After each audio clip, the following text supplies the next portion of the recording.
ముఖ్యంగా కార్యకర్తలు అని చెప్పుకుంటోళ్ళు ఇది బాగా గుర్తుంచుకోండి. ఇల్లు వాకిలి ఇడిచిపెట్టి మీ ఎమ్మెల్యేల కింద ఉన్న సర్పంచుల కింద మీరు పనిచేస్తారు.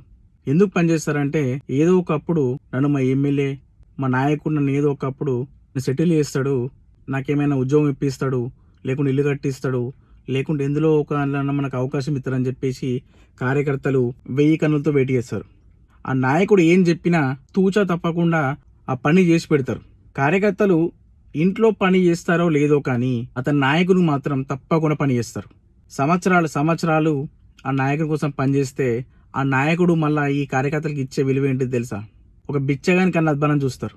కింద ఉండే కార్యకర్తలకు ఏ హెల్ప్ చేయరు, ఏ సహాయం చేయరు. కానీ పొద్దున్న లేచినప్పటి నుంచి తిట్టే ఆపోజిట్ ఉండే వేరే పార్టీ లీడర్ల కొడుకులకు, వేరే పార్టీ లీడర్లకు వీళ్ళు సహాయం చేస్తారు తప్ప కింద ఉన్న కార్యకర్తలకు వీళ్ళు అసలే సహాయం చేయరు. ఇది ఎంతమంది నమ్ముతుర్రు, ఎంతమంది నిజం అనిపిస్తుంది?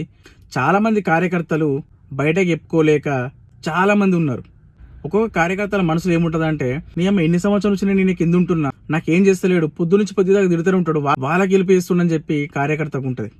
ఈ కార్యకర్త బయట చెప్పుకోలేక లోపల బాధను ఆపుకోలేక ఎంత కుమిలిపోతాడో నేను అర్థం చేసుకోగలుగుతా.